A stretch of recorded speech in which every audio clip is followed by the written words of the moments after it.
Hello बच्चों, नमस्कार। स्वागत है आपका अपने यूट्यूब चैनल देव हिंदी क्लास में।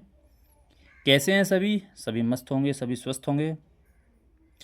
और इसी कामना के साथ आइए आज की क्लास पर चलते हैं, बिना समय लिए, बिना वक्त गवाए। तो आज का हमारा जो टॉपिक है वो है आज वर्ण संयोग। इससे पहली क्लास में हमने पढ़ा था वर्ण विच्छेद। आज हम पढ़ेंगे वर्ण संयोग। ठीक है। वर्ण विच्छेद में हमने व्यंजनों और स्वर को अलग करना बताया था। वर्ण संयोग में क्या होगा? व्यंजनों में स्वरों का मेल होगा। तो परिभाषा यहाँ लिखी हुई है कि व्यंजनों में स्वरों का मेल वर्ण संयोग कहलाता है। अब कैसे हम व्यंजनों में स्वर का मेल करते हैं? जिस तरीके से हमने व्यंजनों से स्वर ध्वनि बाहर निकाली, यानी कि स्वर ध्वनि अलग की थी, वैसे ही आज हम जो है वो स्वर ध्वनि है वो व्यंजनों के साथ मेल करेंगे। ठीक है।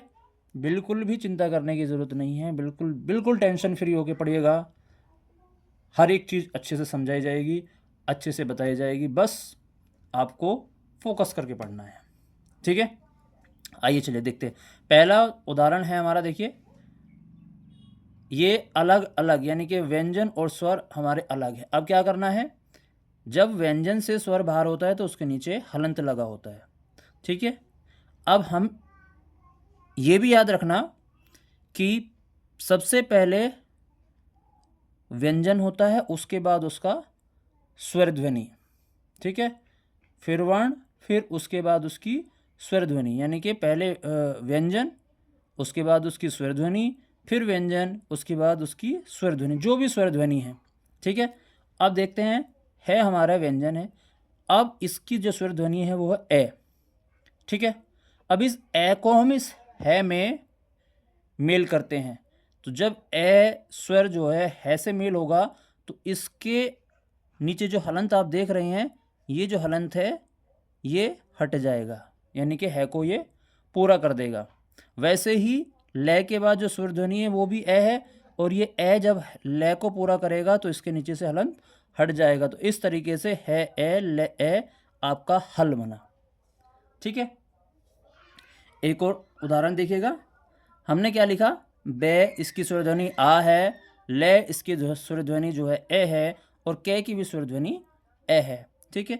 जब हम इस बे में ये आ मेल करेंगे तो इसका हो जाएगा बा। क्या हो जाएगा? बा। फिर इस ले में जब ये ए स्वर हमारा मेल होगा तो ये ले बन जाएगा पूरा, और फिर कै में जब हमारा ए मेल होगा तो ये कै बन जाएगा पूरा। इस तरीके से क्या हुआ कि हमारा क्या बन गया? बालक। समझ आ रही है? क्या बना? बालक। ठीक है। एक और देख लीजिएगा।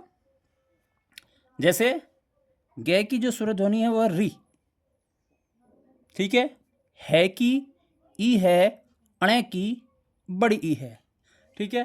अब देखिए, री की मात्रा आपको पता है कि री की मात्रा हर खड़ी पाई के नीचे लगती है। ठीक है। तो जब गे में हम री लगाएंगे, यानी कि जब री इस गे व्यंजन को पूरा करेगा तो क्या हो जाएगा? ये जो होती है ये खड़ी पाई है, और इसके नीचे ये लगा हमारा री। ठीक है। ग्री हो गया। अब है के बाद ई की ध्वनि है, यानी कि छोटी ई है, तो आप समझ जाइए कि छोटी ई आपको मैंने क्लास में बताया था, ये अक्षर के पहले लगती है। ठीक है। ये हो गया ही। ठीक है। अब ये अणे है, अणे पे कौन सी ध्वनि है? ई की। तो अणे में क्या लगेगा? बड़ी ई। तो क्या बन गया? ग्रहिणी। बात समझ में आ रही है? इसी तरीके से हम स्वर का व्यंजनों से मिल करके वर्ण संयोग हमारा पूरा होता है। ठीक है। तो ये बाकी दो आपको करके कमेंट में इसका उत्तर देना है। वीडियो कैसी लगी? अगर वीडियो अच्छी लगी हो तो वीडियो को लाइक, चैनल को सब्सक्राइब और शेयर करें, और कमेंट में इन दोनों का आंसर ज़रूर दें। राधे राधे।